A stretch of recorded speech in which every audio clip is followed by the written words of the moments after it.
Opening montage. The ballerina's grace. The film opens with a stark contrast. On stage, Rooney dances with poise and elegance before an enraptured audience.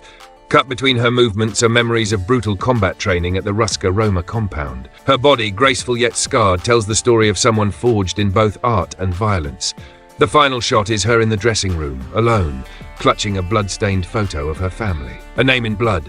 In a shadowy alley, Rooney takes down her latest target, a corrupt ex-high table accountant. As he pleads for his life, she shows him a photo of her family and demands to know who gave the order. He mutters a name just before she executes him. She crosses his face off a hand-drawn kill list. Her revenge is meticulous, personal, and far from over. The marker at her safe house, Rooney is interrupted by a knock, a messenger from the high table. He presents her with a blood marker, an ancient assassin's vow bound in blood and honor. Rooney once accepted a life debt, and now it's being called in, compelling her to put her vendetta on hold. The consequences of refusal: death. Or the ghosts of Tarkov.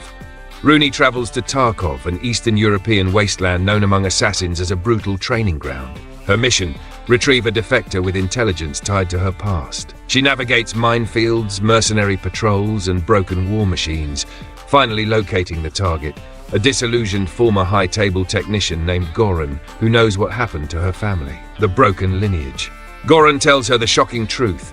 Her parents were once operatives of the Ruska Roma who turned against the high table, going into hiding. The high table viewed their defection and Rooney's existence as a threat. Their deaths were not random, but a sanctioned erasure. Rooney's vendetta just became a rebellion, a deal with the devil. Seeking answers, Rooney visits Lady Kalina, the powerful and cold leader of the Ruska Roma. Kalina is disappointed that Rooney has returned not for loyalty, but for answers. She offers her intel, the identity of the hitman who carried out the murders, if Rooney performs one task: assassinate Dmitry Volkov, a former Ruska Roma enforcer now dealing weapons to rogue assassin cells. The intercontinental thread. Rooney travels to Prague, where she meets Ivana, a former Continental concierge turned fixer. Ivana gives Rooney Volkov's location, but warns that his death will destabilize a delicate truce between multiple excommunicated assassin clans. Rooney's revenge could start a war, and the high table is watching. The dancer and the dog. Rooney is ambushed en route to Volkov by a masked assassin. She survives with the help of a mysterious man and his dog. While never named, the man clearly echoes the legend of John Wick.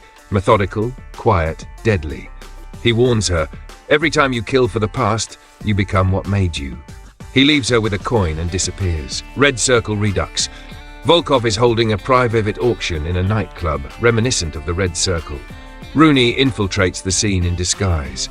A stylized balletic action sequence follows as she takes out his guards using dance-like agility and homemade weaponry. Volkov escapes at the last moment, smirking, having anticipated her arrival. The adjudicator returns.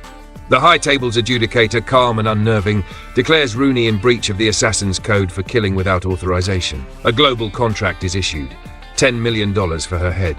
The Continental's protections are lifted. Now every killer in the world is coming for her. A symphony of violence. Rooney is pursued across Vienna's rooftops, subways, and historic opera house by a stream of international killers. A high-octane sequence shows her improvising weapons from musical instruments and rigging the opera stage for traps. The fight choreography is intimate and intense, a mix of elegance and savagery. Sisterhood of Knives. Wounded, Rooney retreats to a remote Ruska Roma monastery in the Carpathian Mountains, run by older ballerina assassins, her estranged sisters. Their loyalties are divided.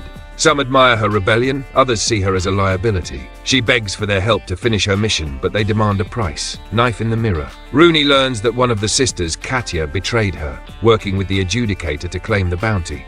In a brutal mirror-filled hall symbolizing self-confrontation, Rooney kills Katya, realizing that even among family, betrayal is currency. She takes Katya's documents and finds Volkov's final hideout, the Swan's Requiem. Rooney prepares for the assault like a performance, tuning her body, sharpening weapons disguised as point shoes and hairpins. The score swells as she boards a train to Montenegro, ready to face the last of the known killers. Blood and pirouettes. Volkov is throwing an elite gala at a fortress-turned-opera house. Rooney disguises herself as a performer, dancing her way into the inner sanctum. The climax is a sweeping, multi-level combat sequence, blending classical ballet, stage-rigging acrobatics, and sheer brutality. she finally corners Volkov. Volkov, wounded and cornered, reveals the real puppet master, the maestro, a high-table elder who orchestrates global hits through coded music compositions. It was the maestro who ordered her family's death, and Volkov was merely the blade. Rooney kills Volkov in a slow, intimate moment, a mercy laced with rage. She is heavily injured, but escapes with a key to the maestro's location, a heavily fortified compound hidden beneath New York's classical music conservatory. She arrives in New York and checks into a lesser-known Continental run by Celeste, a stylish and sharp new character with unknown allegiances. Celeste warns that the maestro is untouchable, a literal composer of death and diplomacy. But she offers Rooney a temporary room and hints that revolution is brewing. Rooney discards her list and writes only one name, the maestro. She prepares for war, not just personal vengeance, but to dismantle the system that made her. As she gears up, former allies from earlier segments begin to arrive, some to help, others to stop her. The world is watching. Post-credits tease. The Wick connection. In a post-credits scene, the camera glides through the New York Continental. A familiar silhouette enters, heavy footsteps echoing. A concierge greets him. He's expecting you. The figure sets down a coin. It's John Wick or someone from his bloodline. Fade to black.